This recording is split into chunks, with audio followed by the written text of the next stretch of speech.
بكتاب الله والسنن التي أتت عن رسول الله تنجو وتربح.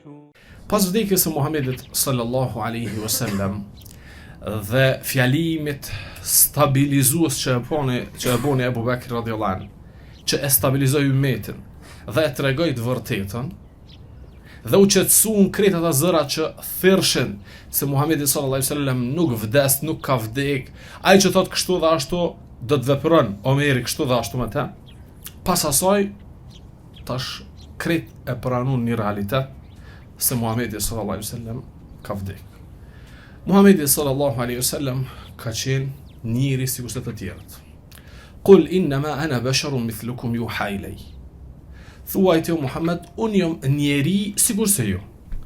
Por yuha ilayya, vetëm se mu më vije shpallja. Qul la amliku li nafsi naf'an wala darran illa ma sha Allah. Thuaj o Muhammed, se nuk posedon ti kur gjë nga të mirat, vetëm ato që Allahu azza wa jalla ka. Dhe thuaj ti o Muhammed, qul la ya'lamu man fi as-samawati wal ardi al-ghayba illa Allah. Thuaj ti o Muhammed se nuk e din gajbin të mshaftën në tokë dhe në qiell askush tjetër pos Allah azza wa jalla. Muhamedi sallallahu alaihi wasallam ishte njëri shpallja e bënte atë që të komunikoj me Allahun azza wa jalla dhe të porçoj mesazhin e Allahut azza wa jalla, ndërsa pejgamberi sallallahu alaihi wasallam në veti nuk kishte diçka nga cilësitë e hynis. Hasha wa kalla, ai ishte rob i Allahut azza wa jalla. Por njerëzit të cilët nuk ushqehen me tauhid gjithmonë anojnë në madhrimin e njerëzve për shkak të disa specifikave që kanë. Abu Bakri radhiyallahu anhu ishte i pari i cili qëndroi karshi këtij madhrimi, qoftë edhe ndaj më të madhëruarit në rrafshin e njerëzve. Ai ishte Muhamedi sallallahu alaihi wasallam, qëndroi këtu duke treguar se men kana ya'budu Muhammadan, e tha me plot gojë, kush e ka adhuru Muhammedin. Sepse këtu ka të bëjë me Allahu azza wa jall, që është Zoti i kësaj gjallësie dhe Zoti Muhamedi sallallahu alaihi wasallam dhe zbritës i shpalljes, e që është i vetmi që meriton mu adhuru, ai apo të adhuro dikush tjetër dhe t'i bët Allah të zëgjel ortak. Ai i dyti, kush do qoftë, adhurimi ti është i papranueshëm, është i kot, për këtë çka tha, men kana ya'budu Muhammadan. Kush e ka adhuru Muhammedin? Nuk i tha hiç as alayhi salatu wasalam as pejgamberit dhe kështu me radhë, për shkak se na jemi rob të Allahut të zëgjel, vetëm atë do të më adhuru. Në këto pozita, në këto qëndrime, nuk duhet që të kena lojalitet karshit keqës të kotës, qoftë edhe nëse vije nga njerëz të mirë, qoftë edhe nëse vije me niyet të mirë, për shkak se ajo që shkelet është tauhidi. Ajo që shkelet është tauhidi. Do të thotë ajo që njerëzit bindën te është shirku. Allahu na ruaj. Për këtë shkak Abu Bakr radhiyallahu anhu tha, kush e ka adhuru Muhammedin, le të di që Muhammedi ka vdek alayhi salatu wassalam. Kush e ka adhuru Allahun azza wa jall, fa inna Allaha hayyun la yamut. Allah është i gjallë i përjetshëm, s'vdes kurr. Nga kjo dëshiroj që të nxjerrim një mësim shumë të madh. Ky mësim ka të bëjë me bushtin e thirrjes së të gjithë pejgamberëve me tauhid. Në momentin që vërehet se ka teprim, ka anashkalim të mësimeve të pastra të pejgamberëve, e që të gjithë ata walaqad ba'athna fi kulli ummatin rasula an i'budu Allaha wajtanibu at-taghut. Krejt pejgamberët që Allah azza wa jalla i ka dërguar që të thonë adhurojeni Allahun azza wa jalla dhe largojuni taghutave, adhurimeve të kota. Kjo është misioni i krejt pejgamberëve. Njerëzit të cilët e dinë këtë mision realisht, në momentin që e shohin se dikush është duke e cënu qoftë dhe 0,001% të këtij tauhidi, reagojnë dhe reagimi tyre nashta nga të tjerët s'ka mundësi mu lexu drejt. Po është Abu Bekri që më shumë të e ka dashur pejgamberin. As i dashur ai më thon diçka në fjalën pak më përgdhelës, pastaj më kalu në sepse ai që e madhron tauhidin, ai që e din rrezikun e shirkut, kur përmendet rreziku i humbjes së tauhidit, rreziku i ramjes në shirk, qoftë edhe në parathënjet e tij, mo nuk metet dikush i madhruar karshi asaj. Se kështu Allahu na ka mësuar. Kështu na ka mësuar pejgamberi sallallahu alaihi wasallam. Allahu azza wa jall ju ka drejtu Muhamedit sallallahu alaihi wasallam dhe i ka thënë: "Lein ashrakta la yahbatanna 'amaluka wa la takunanna min al-khasirin, balillaha fa'bud wa kun min ash-shakirin." Nëse ti o Muhammed bjen në diçka nga shirku, e kjo është shembull, po them kushtimisht hipotetikisht shembull, sepse pejgamberi sallallahu alaihi wasallam është më i lartë nga shirku.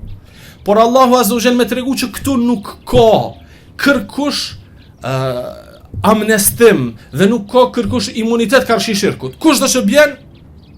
Pason dënimi Allahu azza wa jall. I ka thonë edhe Muhamedi sallallahu alaihi wasallam, nëse bjen ti në shirk, në diçka prej shirkut, krejt veprat e tua që do të mëdhaja. Çaj namazi që tu kanë aj kont, çaj agjerimi që e ka lidh ditën me ditë, çaj leximi Kur'anit i shumt, sakrifica në rrugt të Allahut azza wa jall dhe xhihadi dhe hijreti dhe të tjerat. La yahbatanna 'amaluk. Krejt shkojnë poshtë. Krejt i shkatron Allahu azza wa jall. Edhe ju veç kash wala takunanna min al-khasirin. Dhe ki me qenë edhe ti nga të shkatruarit. Veprat po se po edhe ti i shkatruar tani. Belillaha fa'bud, po ti adhuroje vetë Allahun azza wa jall. Vetëm Allahun adhuroje. Wa kun min ash-shakirin, dhe bëu falëndërues që Allah azza wa jall të ka rujt nga shirku dhe të ka pru tek adhurimi i tij. Allahu subhanahu wa ta'ala përmes këtij ajeti na i çoj çet mesazh që kur përmendet çështja e tauhidit dhe rrezikohet që të cenohet ai haku i Allahut azza wa jall tauhid me shirk, çfarë do lloj shirku qoftaj, nuk ka reagim aty, kushtimisht po them të matër. Reagimi aty është reagim për me mbrojt hakun e Allahut azza wa jall dhe nuk kçyret pastaj kush është karshi duke qëndruar. Por shkak se haku i Allahut azza wa jall është para çdo haku. Haku i Allahut azza wa jall është adhurimi një, duke mos i bati ortak. Dhe nëse nini diçka tjetër përveç saj, dini që është e kot. S'ka hak kërkush para hakut të Allahut azza wa jall. S'ka fjalë askush para fjalës së Allahut azza wa jall. S'ka urdhër askush para urdhrit të Allahut azza wa jall. S'meriton këta kërkush as mungu, e as mu respektu, e as mu madhuru, e asgjë, pos nëse është në përputhje me Allahun azza wa jall dhe me dëshirën e tij. Por këtë shkak në momentin që preket çështja e tauhidit, preket çështja e shirkut duke u dëshiru mu legalizu në një prej formave, ase reagimi besimtarit është për me mbrojt hakun e Allahut azza wa jall. Haqet e njerëzve vinë shumë larg mas hakut të Allahut azza wa jall. Haku i Allahut azza wa jall është para gjithave. Ajo është haku i adhurimit të Allahut azza wa jall, një vetëm duke mos i bërë ortak. Dhe i pohimit krejt asaj që do t'i pohohet Allahut azza wa jall nga veprat, nga emrat dhe nga cilësitë e tij azza fi ula. Për këtë shkak Allahu azza wa jall këto na mësoi. Pejgamberi sallallahu alaihi wasallam këto praktikisht e jetësoi.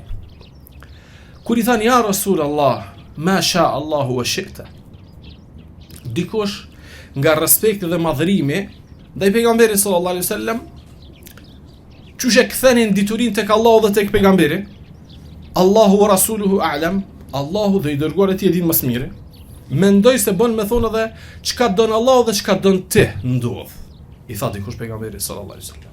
Pejgamberi sallallahu alaihi wasallam u hidhru, u nervozu dhe tha: "Ej'altani lillahi niddan? Qul ma sha Allahu wahda." Tha: "Ambone mu rival me Allahun azza wa jall? Thuaj çka don Allahu ai vepran." E mbylli mundësin që të ketë dëshirë edhe robi këto. Realisht a ka robi dëshirë? Ka, se Allah ja po hën. Ama në qëtë relacion s'përmenet dëshira. Dhe s'përmenet e drejta robit. Hiq, sepse është duke u cënu qoftë dhe në shprehje, duke u vendos Allahu dhe dikush tjetër në një fjali me një lidhë se dhe. Ue, apo çka dënë Allahu dhe ti, do të thot barabar sikur se i njëde. Pejgamberi sallallahu alaihi wasallam reagoi me reagim shumë të ashpër për shkak se është duke u cenu qoftë edhe në shprehje. Qoftë edhe veç në shprehje, është duke u cenu Allahu dhe tauhidin ndaj tij, sepse Allahu kur përmendet, këta tjerë nuk përmenden. Kur përmendet Allahu, këta tjerë do të më përmenden me diçka që e jep kuptimin se ky i dyti është shumë larg nga ky i pari. Për këtë shkak, ma sha Allahu thumma sha fulan, është legjitimuar me thonë. çka don Allah pastaj, mas dëshirës së tij, çka dojmë edhe na, s'prish punë me thonë. Ama kur mësohet tauhidi, e mëson kështu. Kur e sheh që dikush gaboj rrugës, s'ka ti më thon dhe thuaj pastaj. Jo, këtu më një reagon duke e mbrojt hakun e Allahut azza wa jall dhe thu çka don Allahu, na s'kena dëshirë ka është dëshirës së Allahut azza wa jall. Ai vepron, ai cakton, ai urdhron, na s'kena drejt. Çdo mësime, ajetin dhe hadithin mas miri i kish kuptuar Abu Bekri radhiyallahu anhu. Dhe s'ka dyshim që ajetet dhe hadithet mas miri në këtë fe i ka kuptuar Abu Bekri radhiyallahu anhu pas Muhamedit sallallahu alaihi wasallam. Për këtë shkak kur e pa që këto mësime të ajeteve kuranore dhe këto mësime që i kishte jetësu Muhamedi sallallahu alaihi wasallam në një apo një formë tjetër po cenohen, duke pretenduar se Muhamedi sallallahu alaihi wasallam nuk po vdiska dhe paska me jetu për gjithmonë, e Allah është ai që jeton për gjithmonë dhe nuk ka fillim dhe nuk ka mbarim dhe nuk ka përfundim. Çdo sen postie ka përfundimin. Kur njerëzit fillun me hi në këto imagjinata, duke menduar se Muhamedi sallallahu alaihi wasallam s'ka me vdek, u çua Abu Bekri radhiyallahu anhu dhe mojti këtë fjalim rënqathës për vetë Omerin, që thot Omer radhiyallahu anhu kur e niva ajetin që e lexoj, gjojt mu këpotën, rashën të thot për tuke, së majshin mu, sepse duhet që të kuptuat e vërteta, kur ka të bëj me tauhid. Ata tjerët nuk përmenen, qoftë edhe nëse është Muhamedi sallallahu alaihi wasallam, që ne kam mësu tauhidin neve. Por, kur e shes se dikush është të dashmi bur rival Allah azza wa jall, doni me hap një shtek të keq kuptimit, që pastaj ai keq kuptim ka me sjell edhe keq kuptime më të mëdha që kanë ndodhur pastaj, kanë ndodhur këto shirkiate. Atëherë ne duhet me fol aty me fjalimin më të qartë të mundshëm, se Allahu azza wa jall i takon i krejt haku. Dikush tjetër posti nuk ka hak. As të respektit, as madhërimit, as gjë tjetër, nëse kjo është në, do të thotë, po them kushtimisht, mja cenu hakun Allah azza wa jall. Ja. Ne e madhrojmë çdo kënd që meriton më madhru për shkak të Allahut azza wa jall. Dhe e dojmë kënd duhet me dasht për shkak të Allahut azza wa jall. Ndërsa kërkush nuk është që duhet, edhe dashuria ndaj tij i bën rivalitet dashurisë ndaj Allahut azza wa jall. Frika ndaj tij bën rivalitet frikës ndaj Allahut azza wa jall. Mbështetja tek ai, shpresa tek ai i bën rivalitet mbështetjes dhe shpresës tek Allahu subhanahu wa ta'ala.